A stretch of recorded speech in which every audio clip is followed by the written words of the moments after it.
আকাশবাণী কলকাতা স্থানীয় সংবাদ পড়ছি সুদীপ বসু।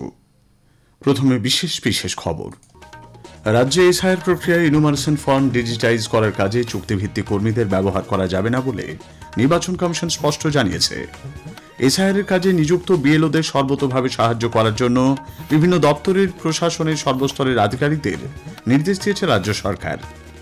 কেন্দ্রীয় সরকারের 4টি নতুন শ্রম কোড উপযুক্ত মজুরি, সামাজিক সুরক্ষা ও শ্রমজীবী মানুষের কল্যাণ নিশ্চিত করবে বলে উল্লেখ করে একে স্বাগত জানিয়েছে বিভিন্ন শিল্প সংগঠন ও বণিক সভা।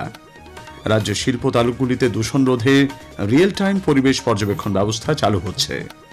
মেরামতি ও রক্ষণাবেক্ষণের কাজের জন্য আগামীকাল সকাল 6টা থেকে দুপুর 2টো পর্যন্ত বন্ধ থাকছে দ্বিতীয় হুগলি সেতু। আসছি বিস্তারিত সংবাদে। রাজ্যে এসআইআর প্রক্রিয়ায় ইনুমারেশন ফর্ম ডিজিটাইজ করার কাজে চুক্তিভিত্তিক ডেটা এন্ট্রি অপারেটর, চুক্তিভিত্তিক কর্মী এবং বাংলা সহায়তা কেন্দ্রের কর্মীদের ব্যবহার করা যাবে না বলে নির্বাচন কমিশন স্পষ্ট জানিয়েছে। বিডিও, ইআরও এবং এইআরওদের উদ্দেশ্যে জারি এক নির্দেশে কমিশন বলেছে যে এর অন্যথা হলে উপযুক্ত শাস্তিমূলক ব্যবস্থা গ্রহণ করা হবে। উল্লেখ্য, বিজেপি ডেটা এন্ট্রির কাজে এই ধরনের কর্মীদের ব্যবহার করা হচ্ছিল বলে অভিযোগ তোলে। এদিকে আজ সন্ধ্যে 6টা পর্যন্ত রাজ্যে 3,15,00,000-এর বেশি ইনুমারেশন ফর্ম ডিজিটাইজ করা হয়েছে বলে কমিশন জানিয়েছে। এই সংখ্যা বন্টন করা ইনুমারেশন ফর্মের 41.20%। প্রশাসনের সর্বস্তরের আধিকারিকদের রাজ্যে ভোটার তালিকার এসআইআর কাজের সঙ্গে যুক্ত বুথ লেভেল আধিকারিক বা বিএলওদের সঙ্গে সর্বতোভাবে সাহায্য করার জন্য নির্দেশ দিয়েছে রাজ্য সরকার।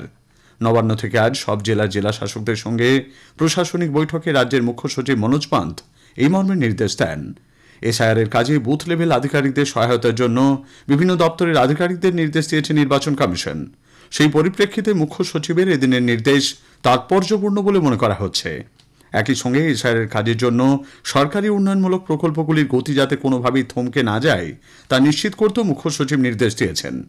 বিশেষ করে গ্রামাঞ্চলে রাস্তার সংস্কার এবং চলমান প্রকল্পগুলিতে গতি আনার উপর বাড়তি জোর দিয়েছেন মুখ্য সচিব। ভোটার তালিকার বিশেষ নিবিড় সংশোধনী এসআইআর কাজের জন্য রাজ্যে প্রাণহানি হচ্ছে বলে মুখ্যমন্ত্রী মমতা ব্যানার্জি অভিযোগ করেছেন।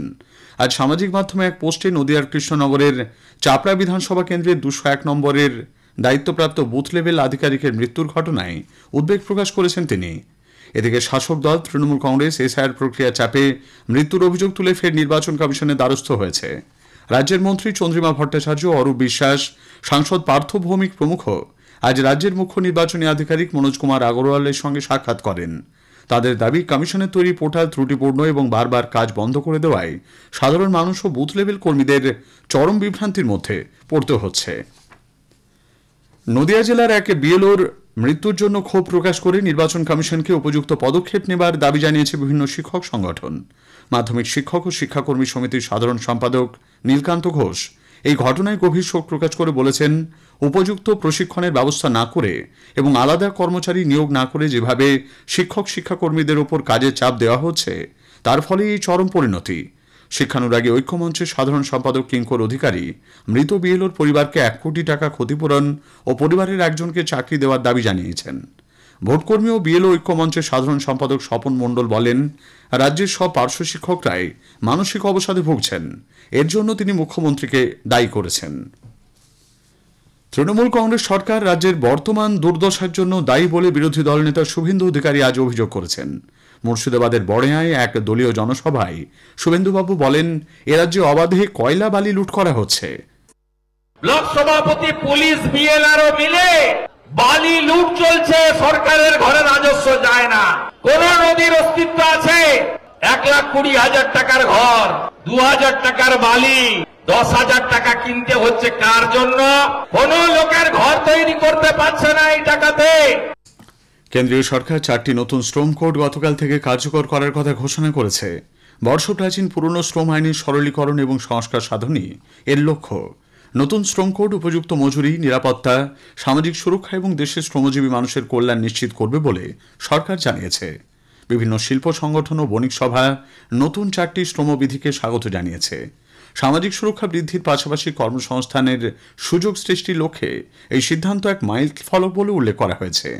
ধন্বন্তরী গোষ্ঠীর চেয়ারম্যান রাজেন্দ্র খান্ডেলওয়াল আকাশবাণীকে জানালেন, সরকারের এই পদক্ষেপের ফলে ডেলিভারির মতো কাজের সঙ্গে যুক্ত গিগ ওয়ার্কাররাও উপকৃত হবেন।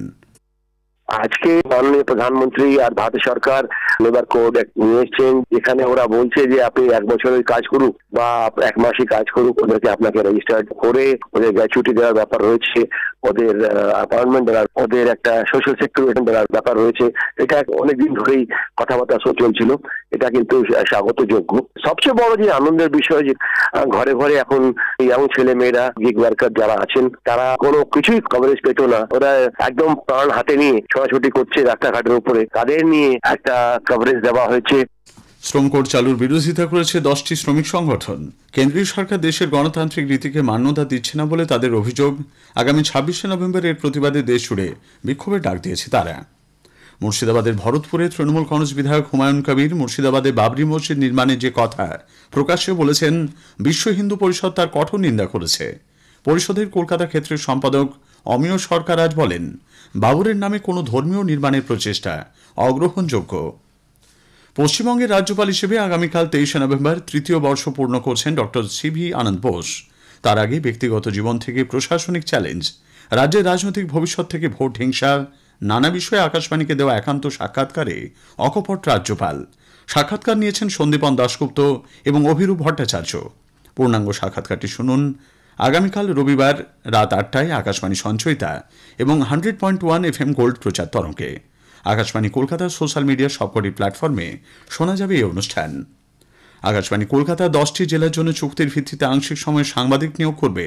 জেলাগুলি হল বীরভূম, আলিপুরদুয়ার, পশ্চিম বর্ধমান, দার্জিলিং, দক্ষিণ দিনাজপুর, ঝাড়গ্রাম, কালিম্পং, হুগলি, পূর্ব মেদিনীপুর ও কলকাতা। এ সংক্রান্ত যাবতীয় তথ্য www.newsonair.gov.in পাওয়া যাবে। আবেদন জানানোর শেষ তারিখ 15 ডিসেম্বর। স্থানীয় সংবাদ শুনছেন আকাশবাণী কলকাতা কেন্দ্র থেকে। আমাদের সংবাদ শোনা যাচ্ছে ইউটিউব চ্যানেল আকাশবাণী সংবাদ বাংলা, ফেসবুক ও ইনস্টাগ্রাম আকাশবাণী সংবাদ কলকাতা ও এক্স হ্যান্ডেল AIR নিউজ কলকাতাতে। রাজ্যের শিল্প তালুকগুলিতে দূষণ রোধে বড় পদক্ষেপ নিচ্ছে রাজ্য সরকার।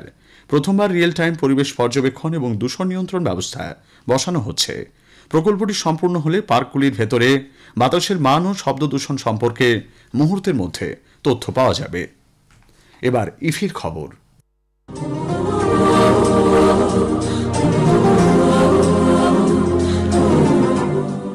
ভারতের 56তম আন্তর্জাতিক চলচ্চিত্র উৎসব ইফিতে আজ তৃতীয় দিনেও চলচ্চিত্র প্রদর্শনী ও মাস্টার ক্লাসের আয়োজন করা হয়েছে।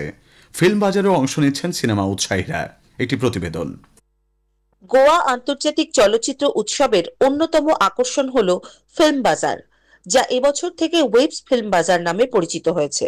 সোমবার পর্যন্ত গোয়া সমুদ্রপাড়ের এক 5 তারা হোটেলে এই ফিল্ম বাজার চলবে।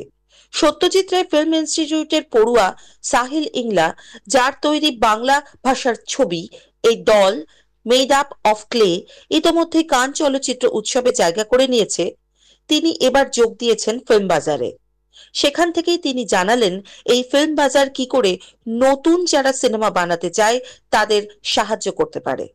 I am attending the Film Bazaar in IFFI Goa conducted by Ministry of INB. So Film Bazaar basically ऐसा होता है जहाँ पर आपको को प्रोडक्शन मार्केट होता है, feature film, non feature film. उसके बाद आपको नॉलेज सीरीज होती है, उसके बाद प्रोड्यूसर्स वर्कशॉप वहाँ पर होते हैं। आप जब फिल्म बाजार में जाते हैं तो आप लोगों को मतलब सारे फिल्म मेकर को वहाँ पर बायर सेलर्स होते हैं, जहाँ पर। কাশফিন নাহার, আকাশবাণী সংবাদ, কলকাতা। মেরামতি ও রক্ষণাবেক্ষণের কাজের জন্য দ্বিতীয় হুগলি সেতু আগামীকাল আরও এক দফা বন্ধ থাকছে। সকাল 6টা থেকে দুপুর 2টো পর্যন্ত সেতু দিয়ে সমস্ত ধরনের যান চলাচল বন্ধ রাখা হবে। এই সময় সেতুর উপর দিয়ে চলাচলকারী যানবাহন বিকল্প পথে ঘুরিয়ে দেওয়া হবে বলে কলকাতা পুলিশ জানিয়েছে। কলকাতার কসবার একটি হোটেলের ঘর থেকে আজ দুপুরে এক যুবকের দেহ উদ্ধারকে কেন্দ্র করে চাঞ্চল্য ছড়ায়।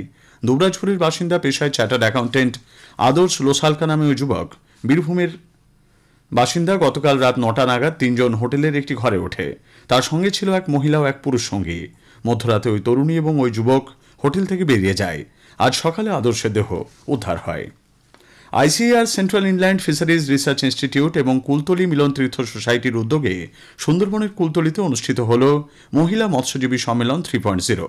জলবায়ু সংবেদনশীল সুন্দরবন অঞ্চলে মৎস্যজীবী নারীদের ভূমিকা, অবদান ও জীবিকা সুরক্ষাকে তুলে ধরাই ছিল এর মূল উদ্দেশ্য। অনুষ্ঠানে প্রধান অতিথি ছিলেন ICAR এর ডেপুটি ডিরেক্টর জেনারেল মৎস্যবিজ্ঞান ডক্টর জয়কৃষ্ণ জেনা, কুলতলি মিলন তীর্থ সোসাইটির সভাপতি লোকানন্দ মোল্লা প্রমুখ। শেষ করার আগে স্থানীয় সংবাদের বিশেষ কিছু অংশ আরও একবার। রাজ্যে এসআইআর প্রক্রিয়া ইনুমারেশন ফর্ম ডিজিটাইজ করার কাজে চুক্তিভিত্তিক কর্মীদের ব্যবহার করা যাবে না বলে নির্বাচন কমিশন স্পষ্ট জানিয়েছে। কেন্দ্রীয় সরকারের 4টি নতুন শ্রম কোড উপযুক্ত মজুরি, সামাজিক সুরক্ষা নিশ্চিত করবে বলে উল্লেখ করে একে স্বাগত জানিয়েছে বিভিন্ন শিল্প সংগঠন ও বণিক সভা। স্থানীয় সংবাদ শেষ হলো।